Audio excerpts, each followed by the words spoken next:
যুক্তরাষ্ট্র যদি ইরানে স্থল অভিযান চালায় তাহলে কি ঘটতে পারে? মধ্যপ্রাচ্যের চলমান উত্তেজনার মধ্যে এখন সবচেয়ে বড় প্রশ্নগুলোর একটি এটি। আকাশপথে হামলা, ক্ষেপণাস্ত্র, ড্রোন ও গোয়েন্দা অভিযান এসবের পর যদি মার্কিন সেনারা সরাসরি ইরানের মাটিতে প্রবেশ করে তাহলে কি হবে? তবে কি শুরু হতে যাচ্ছে আরেকটি দীর্ঘ ও ব্যয়বহুল সংঘাত? আন্তর্জাতিক বিশ্লেষকদের একাংশ মনে করছেন এমন সিদ্ধান্ত যুক্তরাষ্ট্রকে এমন এক যুদ্ধে টেনে নিতে পারে যেখান থেকে বের হওয়া শুরু করার চেয়েও কঠিন হবে।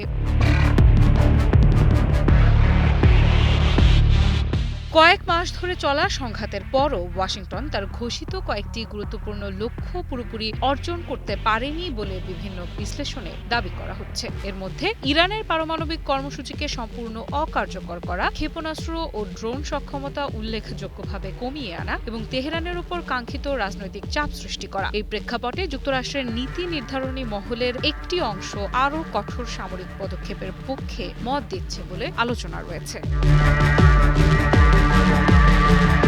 তবে অনেক সময় সামরিক বিশ্লেষকের মতে আকাশপথের হামলায় কাঙ্ক্ষিত ফল না এলে স্থল অভিযান শুরু করা শক্তির নয় বরং কৌশলগত চ্যালেঞ্জের ইঙ্গিত হতে পারে। কারণ স্থল যুদ্ধে শুধু আধুনিক অস্ত্র নয়, প্রয়োজন দীর্ঘ সময় ধরে সেনা মোতায়েন, সরবরাহ ব্যবস্থা সচল রাখা এবং দখল করা এলাকা নিয়ন্ত্রণে রাখা।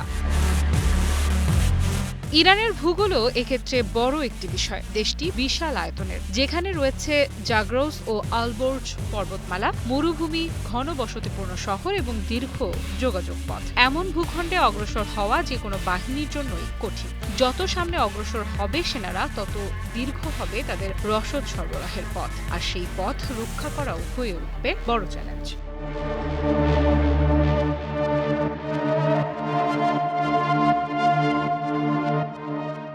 বিশ্লেষকদের মতে আধুনিক যুদ্ধবিমান, স্যাটেলাইট বা ক্ষেপণাস্ত্র অনেক সুবিধা দিলেও স্থল যুদ্ধে শেষ পর্যন্ত সৈন্যদেরই এলাকা নিয়ন্ত্রণ করতে হয়। তাই শুধু আকাশে আধিপত্য থাকলেই দ্রুত বিজয় নিশ্চিত হয় না। দীর্ঘস্থায়ী সংঘাতে সেনা, সরঞ্জাম, অর্থ এবং রাজনৈতিক সমর্থন সবকিছুর ওপরই চাপ বাড়তে থাকে।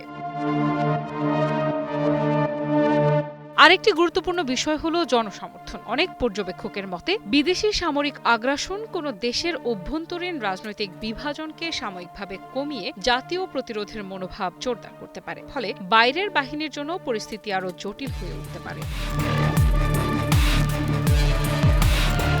ইতিহাসও এমন উদাহরণ দেখিয়েছে। ভিয়েতনাম, ইরাক ও আফগানিস্তানে যুক্তরাষ্ট্র সামরিক সক্ষমতায় এগিয়ে থাকলেও দীর্ঘমেয়াদে রাজনৈতিক লক্ষ্য অর্জন কঠিন হয়ে পড়ে। এসব যুদ্ধে দ্রুত সাফল্যের প্রত্যাশা থাকলেও শেষ পর্যন্ত সংঘাত দীর্ঘায়িত হয় এবং অর্থনৈতিক ও রাজনৈতিক ব্যয় অনেক বেড়ে যায়।